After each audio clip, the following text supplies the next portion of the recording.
ಈಗಿನದ್ದು social media ಜಮಾನ. ಪ್ರತಿಯೊಬ್ಬರ ಕೈಯಲ್ಲೂ ಈಗ smartphone.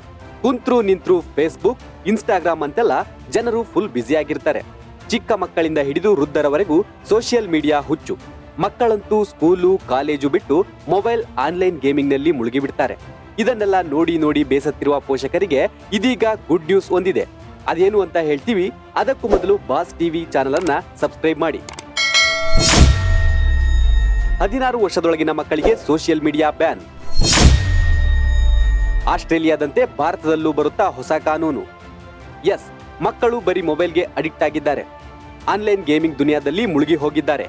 ಇದರಿಂದಾಗಿ ಶಾಲೆಗೆ ಹೋಗ್ತಿಲ್ಲ, ಓದ್ತಿಲ್ಲ, ಬರಿತಿಲ್ಲ, ಹೇಳಿದ ಮಾತು ಕೇಳ್ತಿಲ್ಲ ಅಂತ ಚಿಂತೆ ಮಾಡುತ್ತಿದ್ದ ಪೋಷಕರಿಗೆ ಈಗ ಸಂತಸದ ಸುದ್ದಿಯೊಂದಿದೆ. ಅದೇನಂದ್ರೆ 16 ವರ್ಷದೊಳಗಿನ ಮಕ್ಕಳಿಗೆ ಸೋಷಿಯಲ್ ಮೀಡಿಯಾ ಬ್ಯಾನ್ ಮಾಡೋದು. ಹೌದು, ಈಗಾಗಲೇ ಆಸ್ಟ್ರೇಲಿಯಾದಲ್ಲಿ 16 ವರ್ಷದೊಳಗಿನ ಮಕ್ಕಳಿಗೆ ಸೋಷಿಯಲ್ ಮೀಡಿಯಾ ಬ್ಯಾನ್ ಮಾಡಲಾಗಿದೆ. ಭಾರತದಲ್ಲೂ ಈ ತರದ ಕಾನೂನಿನ ಬಗ್ಗೆ ಚರ್ಚೆ ನಡೆಯುತ್ತಿದೆ. ಆಸ್ಟ್ರೇಲಿಯಾದಲ್ಲಿ ಮಕ್ಕಳಿಗೆ ಸೋಷಿಯಲ್ ಮೀಡಿಯಾ ಬ್ಯಾನ್.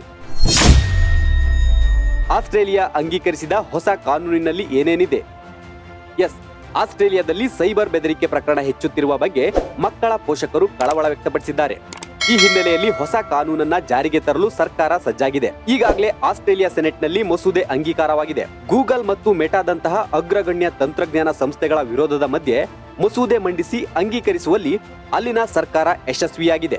ಜನವರಿ 1ರಿಂದ ಈ ಹೊಸ ಕಾನೂನು ಜಾರಿಗೆ ಬರಲಿದೆ. 16 ವರ್ಷದ ಮಕ್ಕಳಿಗೆ ಸೋಷಿಯಲ್ ಮೀಡಿಯಾ ಸಂಪೂರ್ಣ ಬ್ಯಾನ್ ಮಾಡುವ ಅಧಿಕಾರ ಆ ಕಾನೂನಿಗಿದೆ. ಹಾಗಾದ್ರೆ ಆ ಕಾನೂನಿನಲ್ಲಿ ಏನೇನಿದೆ? ಕಾನೂನು ಉಲ್ಲಂಘಿಸಿದ್ರೆ ಏನೇನು ಶಿಕ್ಷೆ ಆಗುತ್ತೆ ಅನ್ನೋದನ್ನ ಹೇಳ್ತೀವಿ ನೋಡಿ. ಫೇಸ್ಬುಕ್ ಅನ್ನ ಬ್ಯಾನ್ ಮಾಡುವುದು, ಇನ್ಸ್ಟಾಗ್ರಾಮ್ ಖಾತೆಯನ್ನ ಬ್ಯಾನ್ ಮಾಡುವುದು, ಎಕ್ಸ್ ಖಾತೆಯನ್ನು ಕೂಡ ಬ್ಯಾನ್ ಮಾಡುವುದು, ಟಿಕ್ ಟಾಕ್, ಸ್ನ್ಯಾಪ್ಚಾಟ್, ರೆಡ್ಡಿಟ್ ಸೇರಿದಂತೆ ಇನ್ನೂ ಹಲವು ಸಾಮಾಜಿಕ ಜಾಲತಾಣಗಳ ಅಕೌಂಟ್ಗಳನ್ನ 16 ವರ್ಷದೊಳಗಿನ ಮಕ್ಕಳಿಗೆ ಬ್ಯಾನ್ ಮಾಡಲಾಗುತ್ತೆ. ಇವುಗಳಿಗೆಲ್ಲ ನಿರ್ಬಂಧ ಹೇರಿರುವ ಆಸ್ಟ್ರೇಲಿಯಾ ಸರ್ಕಾರ ನಿಯಮ ಮೀರಿ ಬಳಕೆ ಮಾಡಿದರೆ ಶಿಕ್ಷೆಯ ಪ್ರಮಾಣವನ್ನು ಪ್ರಕಟಿಸಿದೆ. ಹಾಗಾದ್ರೆ ಶಿಕ್ಷೆಯ ಪ್ರಮಾಣ ಏನೇನಿದೆ ಅಂತ ನೋಡೋದಾದ್ರೆ,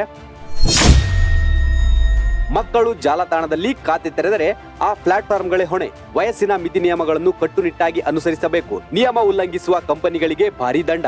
50 ಮಿಲಿಯನ್ ಆಸ್ಟ್ರೇಲಿಯನ್ ಡಾಲರ್ ಅಂದ್ರೆ 275 ಕೋಟಿ ರು ನಷ್ಟ ದಂಡ. ಈ ಮಿತಿ ಕಾರ್ಯಗತಗೊಳಿಸಲು ಕಂಪನಿಗಳಿಗೆ 1 ವರ್ಷ ಡೆಡ್ ಲೈನ್. ಇನ್ನು ವಿಶ್ವದಲ್ಲಿ ಅತಿ ಹೆಚ್ಚು ಸೋಷಿಯಲ್ ಮೀಡಿಯಾ ಬಳಕೆದಾರರನ್ನು ಹೊಂದಿರುವ ದೇಶಗಳಲ್ಲಿ ಆಸ್ಟ್ರೇಲಿಯಾ ಕೂಡ ಒಂದು.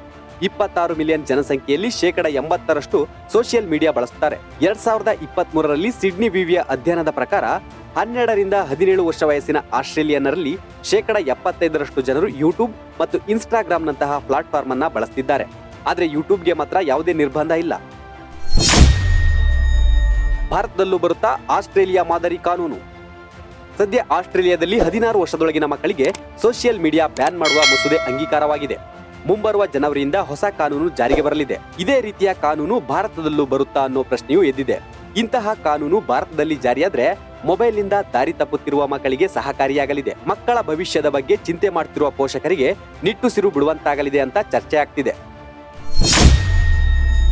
ಭಾರತದಲ್ಲಿ 46 ಕೋಟಿಗೂ ಹೆಚ್ಚು ಜನರಿಂದ ಸೋಷಿಯಲ್ ಮೀಡಿಯಾ ಬಳಕೆ.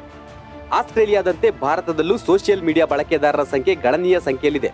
ಸದ್ಯದ ಮಾಹಿತಿ ಪ್ರಕಾರ ಭಾರತದಲ್ಲಿ 46.2 ಕೋಟಿಗೂ ಹೆಚ್ಚು ಜನರು ಜಾಲತಾಣ ಬಳಕೆ ಮಾಡ್ತಿದ್ದಾರೆ.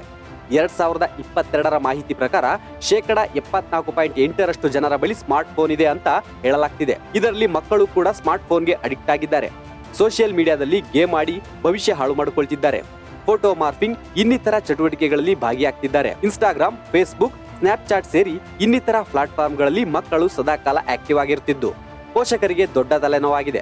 ಮಕ್ಕಳಿಗೆ ಸೋಷಿಯಲ್ ಮೀಡಿಯಾ ಬ್ಯಾನ್ ಮಾಡಿದ್ರೆ ಒಳ್ಳೆಯದು ಅನ್ನೋ ಅಭಿಪ್ರಾಯಗಳು ಕೇಳಿ ಬರ್ತಿವೆ. ಒಟ್ಟಾರೆ ಆಸ್ಟ್ರೇಲಿಯಾದಲ್ಲಿ ಸೋಷಿಯಲ್ ಮೀಡಿಯಾ ಹಾವಳಿಯಿಂದ ಮಕ್ಕಳನ್ನು ರಕ್ಷಿಸುವ ಮಸೂದೆ ಅಂಗೀಕರಿಸಲಾಗಿದೆ. ಇಂತಹದ್ದೇ ಕಾನೂನು ಭಾರತದಲ್ಲಿ ಬರುತ್ತೆ ಎನ್ನುವ ಪ್ರಸ್ತಾಪ ಸದ್ಯಕ್ಕಿಲ್ಲ. ಆದ್ರೆ ಮುಂದಿನ ದಿನಗಳಲ್ಲಿ ಇಂತಹ ಕಾನೂನು ಬರುತ್ತಾ ಇಲ್ವಾ ಅನ್ನೋದನ್ನ ಕಾದು ನೋಡಬೇಕಿದೆ. Bureau report, Boss TV. Latest ಹಾಗೂ ಇಂಟ್ರೆಸ್ಟಿಂಗ್ ಸುದ್ದಿಗಳಿಗಾಗಿ ಬಾಸ್ ಟಿವಿ ಕನ್ನಡ ಚಾನೆಲ್ನ ಸಬ್ಸ್ಕ್ರೈಬ್ ಮಾಡಿ. ಹಾಗೆಯೇ ಬೆಲ್ ಐಕಾನ್ ಪ್ರೆಸ್ ಮಾಡಿ. ಇದರ ಜೊತೆಗೆ ಫೇಸ್ಬುಕ್, ಇನ್ಸ್ಟಾಗ್ರಾಮ್, ಎಕ್ಸ್ ನಲ್ಲೂ ಮಿಸ್ ಮಾಡದೆ ಫಾಲೋ ಮಾಡಿ.